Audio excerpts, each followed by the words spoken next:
Hey everybody, what's going on? Chris here. Wanted to follow up with the 1031 exchange stuff. So I talked about already what basically the 1031 exchange is. If you want to go deeper, you can Google it. There's a ton of information out there. I also talked about why I talked about what are the three ways that somebody's going to make money on a buy and hold property. And then I talked about why somebody would want to do a 1031 exchange, right? Now we're going to actually get a little bit deeper and we're going to talk about what you can do to help these people. The first thing you need to do as a real estate agent is you need to start figuring out what markets have higher cash flow properties. If you don't know what a cap rate is, go and look it up. You can Google it. I'm not going to get deep onto it today, but I'll give you a basic overview on a cap rate or just overall cash flow, right? In the last video, I talked a little bit about if a house is worth this. So I'll start at $100,000. If I buy a house for $100,000 and I want cash flow, you need to figure out and know what does the cash flow look like on a percentage. So let's talk about the stock market or any type of investment. What people are looking for is a certain amount of percent return on their money. If I invest $100, I would like a 10% return on my money. So for $100, I would like to get $10 back. Now the question is, how long of a period? Okay, so how much is the percentage of return, cash on cash return that I want? And what's the period or duration that I'm going to be investing with that money? So with a house, the way that most people will look at it with cash flow is an annual return. So within a year, what is my overall cash flow? So example, in San Diego, the going rate right now for cash flow is about 5% to 5.6%. We can go into other places in California and we can set it up to where they're getting anywhere from 10 to 15%, okay, annually. And then if you go out of state, for us, we can go out of state and we can actually get up to 20 or 25%. Okay. So if I spend $100,000 on a property and I want to make 12%, I want 1% per month because there's 12 months in the year.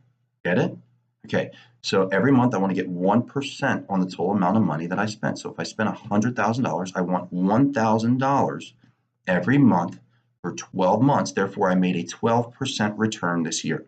That's the easiest way of looking at it. Now, and not getting in depth, I'm not getting in depth on, expenses, this, that, and the other, but that's what you need to know.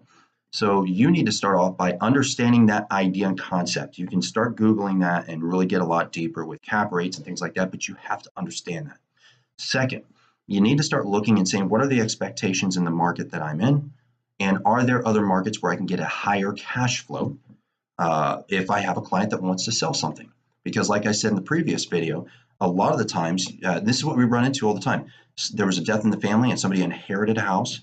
They bought a house a long time ago that was really cheap, and now they've had it for 10, 15 years, and it's worth a ton of money, but they're still only getting, they're getting their 10 or 12% based off of what they paid. But if the house is appreciated 4, 5, or 6 times, are they really getting the true cash flow? And if the answer is no, then you need to be able to educate them to say, look, you are making enough money for what you spent. However, your house is worth this much more money.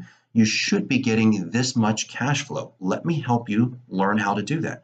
Do you want to make $1,000 a month or do you want to make $6,000 a month? And it happens, I want to make $6,000 a month. Fantastic.